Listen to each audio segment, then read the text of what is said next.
I have always been very uneasy about economists stating that they are producing a theory in which they assume that people are rational utility maximizers. The two elements that I don't like, one is the idea that they're rational, and the other thing is what they're rational about, namely maximizing utility. And I don't know whether you in your writing use this phrase, but lots of economists do. And let's start with utility. Mm-hmm. I don't understand what it even means, because you can't put a little measure into a person's brain and read off utility. And Irving Fisher had the idea of this unit, utils, but right. We know there isn't such a unit. Right. Why can you talk about maximizing something that you can't measure? All right, this is a good subject to start with, because I think we do disagree on this one, and so I think you hit the nail right on the head with a serious disagreement. I do believe that it's a useful, and that's all I would say, it's a useful way of looking at consumer behavior to assume that they're maximizing utility. Whether we want to call that rational or not, to me, is a secondary issue, but I do believe they are maximizing utility.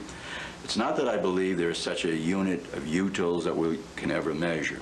To me, maximizing utility simply means the following, that consumers can order all the opportunities they have available to them, possible choices. They can order them, so they prefer some more than to others, so they can rank them. And that they have limited resources, they have limited incomes or wealth, time, whatever it may be, and that they attempt to choose that possibility, that combination of goods and so on, that is ranked the highest, consistent with their limited resources.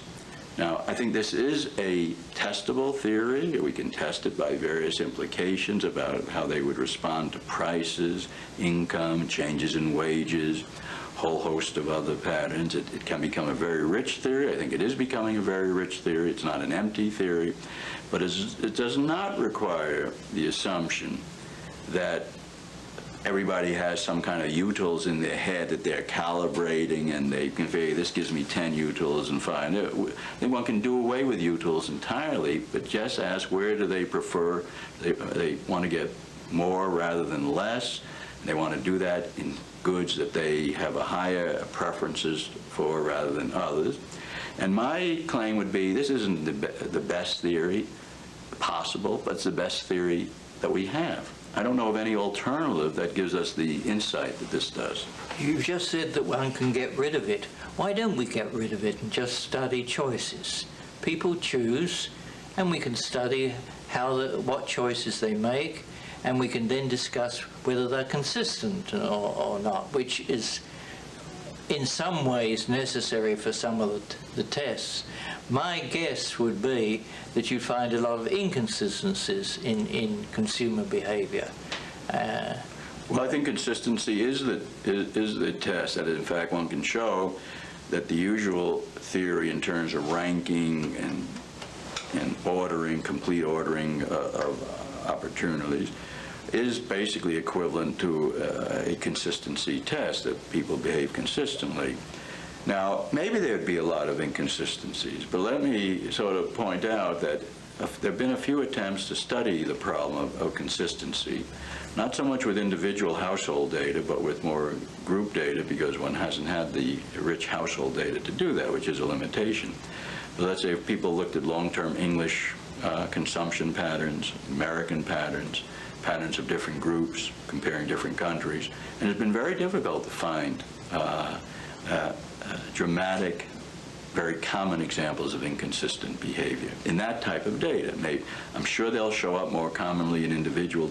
You know, a lot of work has been done showing that there are anomalies in individual behavior. I don't know about this well, but it wouldn't surprise me if they're right, in fact. But it's mainly based on experimental evidence, not on actual choices. And I think you and I would agree that we don't necessarily have the same theory to predict how people behave in experimental situations as they would behave in market situations.